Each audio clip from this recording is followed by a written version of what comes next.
Welcome in to the Mayday update, the version of the show Mayday that seeks to catch up on all the baseball happenings from the weekend each Monday. Now, you may be wondering, okay, but why is it Wednesday? Actually, it might be Thursday when you watch this, now that I'm thinking about it. That's because it was Memorial Day weekend. I hope you guys all had a great one. And also, we're still figuring out how to do this as quickly as possible. But moving forward, our goal is to have a nice, crisp episode for you every Monday, preferably by the early afternoon, so that you can catch up on everything, just like we try to catch up on everything, because, you know, life happens over the weekend. Sometimes it's hard to keep up with baseball. So that is our goal here, and it will also live over at the Mayday podcast, wherever you listen to podcasts. It's Mayday with Trevor May, and the audio version will live there too, if that is the way that you like to consume that kind of content. So make sure you are subscribed over there as well. Couple pieces of housekeeping before we move on. Remember, we have the Note merch that is available over at MaydayWear.shop. That is MaydayWear.shop. Go pick up yours if you haven't yet. And if you want to become a supporter here, go to Mayday.show. That is www.mayday.show. It is our Substack. There's a lot of articles there. We do bonus videos, 2 a month. Usually it's interviews with other people in the industry, ex-players, current players, and I get to dive a little bit deeper into some subjects that I don't necessarily do as much here on the show. So $5 a month or $50 a year can get you all that unlocked. There's a bunch of free stuff over there, and you can just subscribe to the newsletter for free as well by putting in your email, and you'll get a catch-up email on everything that we do every single Friday. So lots of goodies that you can participate in. If you are already, sorry you had to sit and listen to that for so long. But we're gonna move on, and we're gonna be joined again by David Korn, producer DK, once again a little bit later in the show. But first, we need to talk about a few pieces of interesting news. Let's do that right now. The gentleman you see above or over my left shoulder, I guess, his name Kendall George. He is a Dodgers outfield prospect and their first round pick in 2023. Unfortunately, he injured his knee on Monday while avoiding the team's bat dog. You probably have seen this on social media. A lot of teams do this, especially in the minor leagues. There is almost always a golden retriever that runs out and grabs the bat instead of there being a bat boy. So in between ABs. It looks like the bat dog came bounding out of the dugout, and the prospect had to quickly get out of the way. Fortunately, it did not end well, and according to The Athletic, the organization is not optimistic after initial scan of his knee. That is horrendous news for 2 reasons. One, never want to see anyone get hurt, especially someone with the promise Mr. George, but also bat dogs are like one of the best parts about the minor leagues, and I just really, really don't want to see some public discourse in the realm of what we do with the WBC every time someone gets hurt and say, hey, you know, is this entertainment at the cost of our athletes? No, this is a freak accident. Please don't get rid of bat dogs. They are national treasures. Hell, they are world treasures. So just leave them there. It was a mistake. Things happen. Ask Jeremy Affeldt, ex-pitcher for the San Francisco Giants, who tore both of his ACLs at one time or another, like taking off his shoes or picking up his kids. Stuff happens, okay? Look that up. That's real. Moving on, and another piece of interesting news, we got to talk about Kansas City Chiefs future Hall of Famer, tight end Travis Kelce, and his fiance, what's her name? Taylor Swift. They just purchased a minority stake in his hometown Cleveland Guardians. Now, if that sounds interesting to you for a reason you can't quite put your finger on, that's because Kelce's quarterback, that is Patrick Mahomes, you may have heard of him, also owns a stake in the Guardians' division rival, the Kansas City Royals. So, do we have an even hotter Cleveland versus Kansas City rivalry on our hands? Maybe. I don't know. You guys let me know. Kansas Cityans and Clevelanders. I don't know. What are you guys? Is that right? I think that feels right. Yeah, that must be right. It's interesting. And it's pretty cool when people who have ties to the hometown, who are known for other sports or just like in the sports world, very well known, get involved in the ownership of teams. I think that's always a positive thing. That experience is lacking in ownership in a lot of sports, and sometimes it's good just to have a couple people there who can speak to what it's like to be on the other side. So I am optimistic. It is exciting, and I don't know if you knew this, but I just learned this too. Travis Kelce is indeed from Cleveland. So yeah. Anywho, let's continue moving on. Let's bring in DK. David Corn is here once again. David, hello. Welcome back. How are you doing? How was your Memorial Day weekend? I had a great Memorial Day weekend. Unfortunately, the weather did not necessarily cooperate in the Northeast where I was, but I was boat adjacent. I wasn't necessarily on a boat, but I was boat adjacent. Got to do a bit of fishing. Got to be outside a bit. Have absolutely no complaints. Watched some good baseball. Watched some good playoff basketball. Had a blast. How was your Memorial Day weekend? What did you get up to? I will answer that question. I just got a question in a second. I just got to ask you one more. Boat adjacent. Does that mean you were on a pier? On the bank? Yeah, I was on the pier and there was a boat because it was like kind of cold and rainy. Gotcha. We didn't really want to like get out on the water too much. So boat adjacent will have to do for where we were at. Yeah, and then now it's nice all of a sudden, right? I looked yesterday when we were having a bunch of rain. It was like, wasn't the east side getting a bunch of rain? It was like 72 in New York City. I was like, oh, it's gorgeous. How was it up by you? Yeah, it's beautiful. I mean, it's 80 and sunny. Hopefully summer is like right around the corner. That would be great for everyone. Hopefully we can only guess. So mine was great too.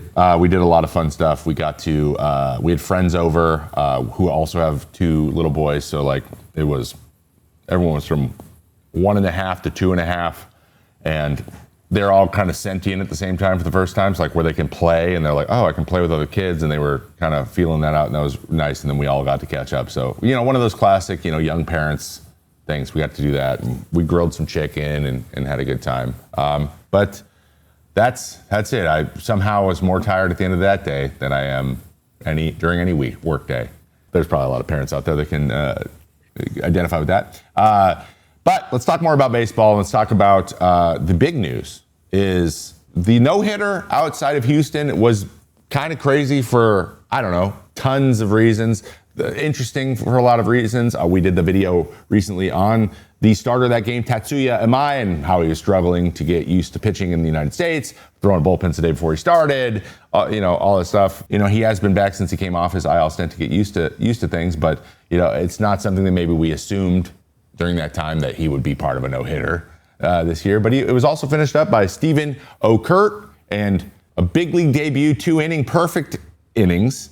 Big league debut of one of the best major league names now at this point. It's Limber Santa. That is a Limber Santa combined to throw the no-hitter 9-0 in the win over Texas Rangers and Texas, which was interesting. So how surprised were you to see this happen, or at least that team right now, who is not giving up the fewest runs in the league, throw a no-hitter in a year that we hadn't had one yet?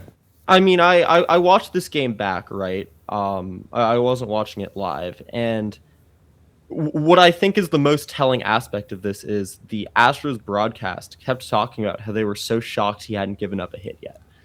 He was spiking balls. There was a lot of hard contact. I know Myers tracked down a few balls in the gaps. Jeremy Pena had an awesome play at short. He had 3 walks in the first inning. I think the Rangers in that first inning, Imai only induced 1 swing, and it was a double play.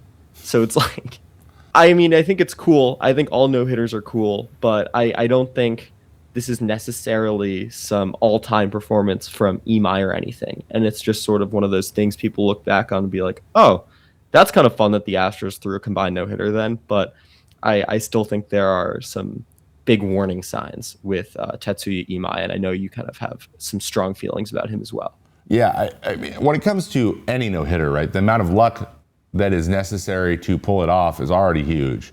But this one seems ridiculous in a lot of ways. Imai, who actually has a really good strikeout rate. We talked about how weird it is, how much his pitches move oddly, but he gets tons of swing and misses. And then the game where he can't get anyone to swing or miss is the game he gives up no hits, which is you walk 4, you strike out 2, but you throw 6 no-hit innings. Striking out 2, that's not a dominant outing for a guy who gets strikeout. When he's pitching well, he's striking guys out. So yeah. It's weird. All the peripherals, all of the other stats except for the hit column said, hey, he's not having a great outing. But the hit column itself shows, and that's just baseball for you. And then Okert threw a really good inning, but then they're like, you know what? We have a big lead. We got a guy out there that needs innings. Yeah, we got a no-hitter, but you can't make decisions like that, which that's another thing about the current game right now.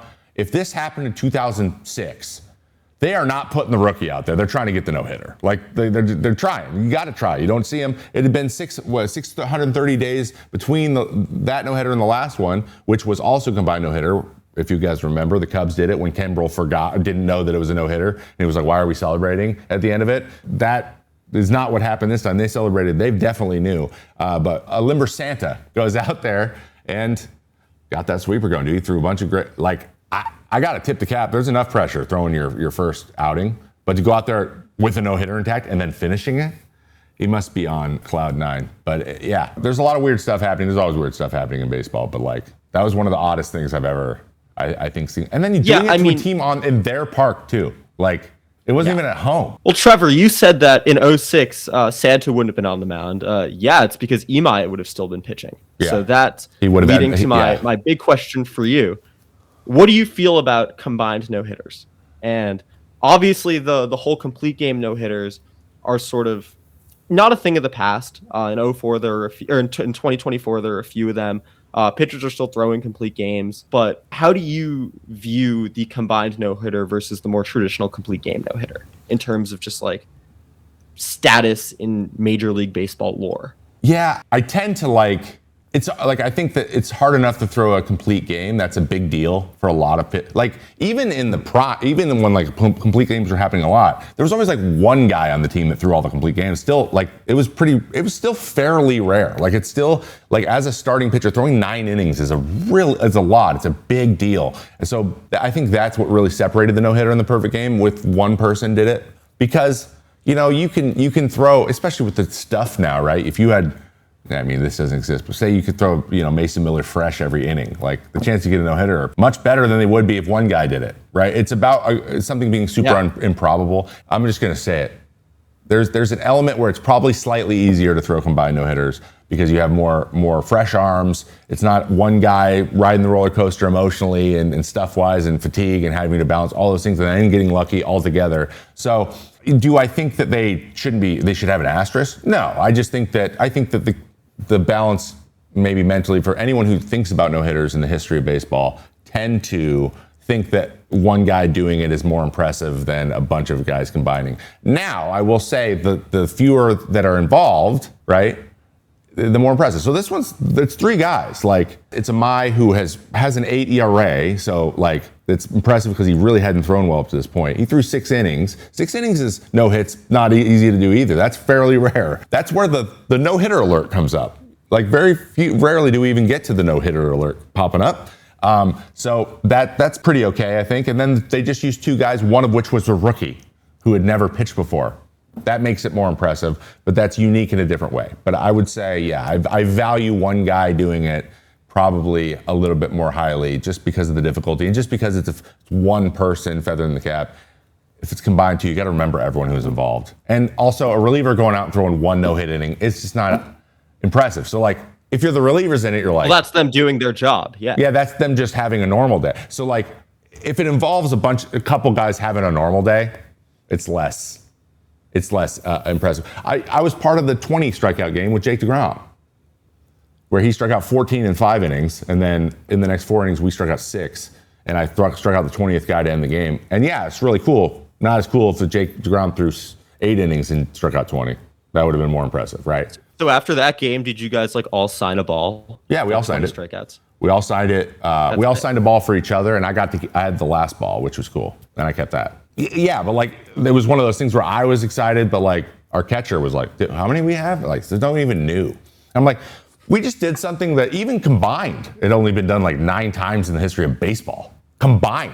Yeah. They don't even strike out 20. So striking out 20 combined is just as rare. We had someone struck out 5 in 2 innings to get us close. I think DeGrom actually struck out 13 and 5, or 12 or 13 and 5. And then we had to cover 7 or 8 and 4. So everyone's got to be dialed in. Yeah. Anyway, it's just one of those things where it would have been more impressive if Jake did it. I think that's pretty. I don't think that's a hot take. I think most people think that, but it's not like I don't think they should be in the Hall of Fame. So they should be recorded the same way, but just put combined next to it, and that's good enough for me. I think that's a great take. But like I think last week, right? Like on the A's, JT Ginn took that no-hitter to the 9th inning. Like, I think that's more impressive than what the Astros did. I agree. That's just my opinion. I would agree. I would put that slightly above. If you get to the 9th and you only have a couple outs to get, and you're in the final inning, you don't quite get it, that would be more impressive than a combined. But if it's like 7, no. Because your reliever should be able to not give up a hit in the next 2 innings. All right, moving on. Once again, another weird thing that keeps happening to the Cubs. The Cubs lost their 10th in a row again, or for the first time. So they've won 10 in a row twice this year, and they've lost 10 in a row once, and we're 55 games into the season. And that's extremely rare on its face, but they got killed yesterday to make it 10. So, like, right now, I'm sure Cubs fans, and I'm sure there's Cubs fans in the comments, so I want to hear how you guys are feeling right now. But speaking of roller coasters, you guys must be on a Mets fan style roller coaster right now, where you're like, are we good or are we bad? What is going on? Yeah, I've never, what was this, it says right here, 10-game losing streak and 2 10-game winning streaks in the same season, first time since 2017, and we are not a third of the way through the season yet. Yeah, this is May. So that's like more, that's like the majority of their games have come as a part of a 10-game winning or losing streak. So correct me if I'm wrong, and this is what we have in the stats here. So they're 2-14 in their last 16 games. But in the 23 before that, they were 20-3. So they went from 20-3 to 2-14, just flipped. Whoa. Yeah. So it's hard to do, but let's be very clear here. They are known for their bats. They haven't had a ton of injuries in that realm. It just seems like everybody, like Michael Busch, has started slow.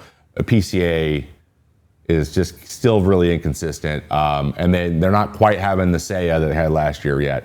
So there's a little bit of that, but they've lost all their pitching, which is, I think, the biggest red flag here, because I'm pretty sure Edward Cabrera just went on the IL. Yeah, he did with the blister issue as well. So Cade Horton, Matthew Boyd, Edward Cabrera, Justin Steele, he's been out. He's coming back quickly.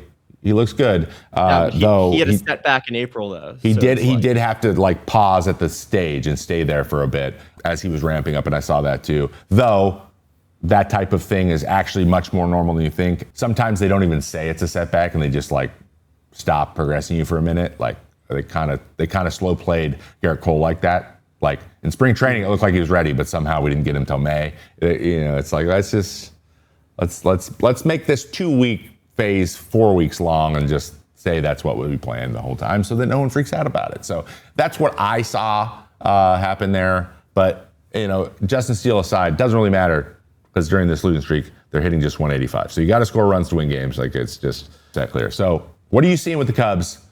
Is there any hope there? Like, how should Cubs fans feel in your opinion? Well, I think there is a lot of hope, because their pitchers have been hurt, and I think a lot of these guys will be coming back soon. And going into the season, they did have sort of this supremely deep starting rotation. Like, you still have Jameson Taillon, Colin Rea, and Shota Imanaga going. And when you have the volume of injuries, and you still have sort of 3 major league caliber pitchers that you can trot out there, that speaks to your depth. And so I think once these guys start coming back, they'll be looking a lot better. And then something I think that's been really interesting that I think has been sort of overshadowed by this losing streak is that Alex Bregman is heating up. He's a 6-game hitting streak and has 12 hits over the Cubs' last 10 games. So during their losing streak, he's been like their best player. And so I think if he gets going, I think he's a guy that could have sort of sparked that lineup. And that's a lot. It's a really good sign for this Cubs team that needs offense. So I don't think they're out of it. Again, they won 10 games in a row twice. And the NL Central is just so tight right now. Like, even after this 10-game losing streak, Cubs are in last place. They're still 3 games above 500.